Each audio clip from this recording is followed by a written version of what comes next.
আসসালামু আলাইকুম ওয়া রাহমাতুল্লাহি ওয়া বারাকাতুহু। এই বিল্ডিংটিতে যেইভাবে ভুল করা হয়েছে এরকম ভুল আপনার হয়নি তো? সাবধান। এই ধরনের ভুল হয়ে থাকলে পুরো বিল্ডিং আপনার ভেঙে ফেলতে হবে অথবা আপনার বড় একটি ক্ষতি হয়ে যেতে পারে। কি সেই বিষয়টি একটু সময় নিয়ে দেখুন, আশা করি আপনার উপকারে আসবে, কাজেই আসবে। একটু লক্ষ্য করুন, আপনাদের দেখাচ্ছি। এই বিল্ডিংয়ের যেইভাবে প্রথমে চৌদ দেওয়া হয়েছে সেভাবে আপনার বিল্ডিং আপনার বাড়িতে এরকম করেনি তো কন্ট্রাক্টর? দেখাচ্ছি একটি বিষয়, মন দিয়ে একটু খেয়াল করুন।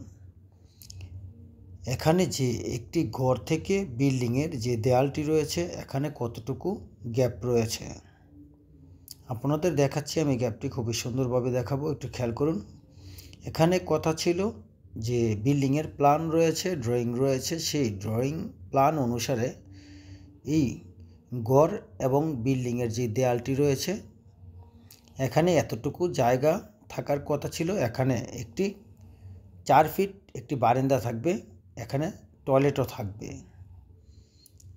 কিন্তু যে গ্যাপটি রয়েছে এই গ্যাপটি এতটুকুই থাকার কথা ছিল সব কমপ্লিট করার পর, কিন্তু মিস্ত্রি ভুলবশত বিল্ডিংয়ের চৌদ আপনার আর 4 ফিট রাস্তার দিকে চলে যেত। সেই 4 ফিট রাস্তার দিকে না দিয়ে সে এদিকেই বাড়িয়ে ফেলেছে। তো এখন বাড়ানোর পর বলতেছে এটা করার জন্য এখানে নাকি যে একটি বসত ঘর রয়েছে, অনেক সময় দেখবেন একজন মানুষের একটি ঘর থাকে, সেই ঘরটিতে বসবাস করে যখনই বিল্ডিং কমপ্লিট হওয়ার আগ পর্যন্ত। কিন্তু এখন বারান্দা বা টয়লেট দিতে গিয়ে এখানে যে ঘরটি রয়েছে এই ঘরটি এখন ভেঙে ফেলতে হবে।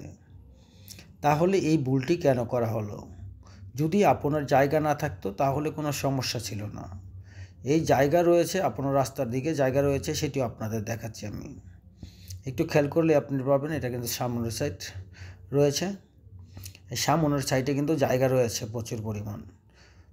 আর এই জায়গায় যদি আপনি 4 ফিট এই বিল্ডিংটি যদি আরও পিছনে নেওয়া হতো, এই যে যেখানে দাঁড়িয়ে আছে লোকগুলো এদিকে যদি নিয়ে আসতো তাহলে কিন্তু এই সমস্যাটি ঘটতো না।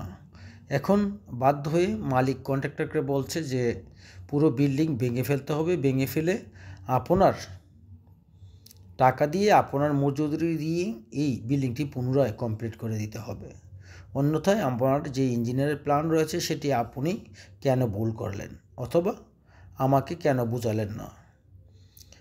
যদি আপনার বেলায় এরকম হয়ে থাকে তাহলে আপনার জায়গা যদি না থাকে তাহলে প্রয়োজনে বিল্ডিং শর্ট করুন, অথবা জায়গা থাকলে সেই জায়গাটুকু অবশ্যই আগে আপনাকে খেয়াল রাখতে হবে যে কোথায় যাচ্ছে, বিল্ডিংয়ের প্ল্যানে কী রয়েছে, ড্রয়িংয়ে কী রয়েছে এবং সেই জায়গাটুকু পরবর্তীতে হবে কি না সেটি অবশ্যই আপনাকে প্রশ্ন করতে হবে।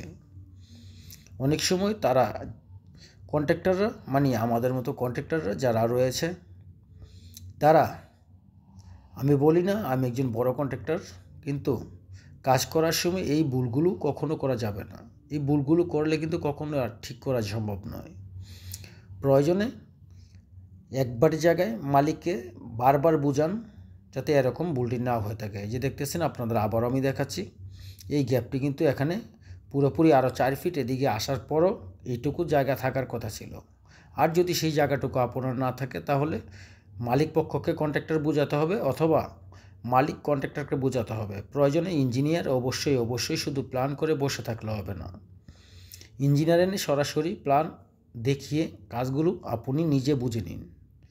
যতক্ষণ পর্যন্ত না আপনার কাজ আপনি নিজে বুঝে করতে না পারবেন ততক্ষণ পর্যন্ত আপনার সমস্যা থেকেই যাবে। কেন? লক্ষ টাকা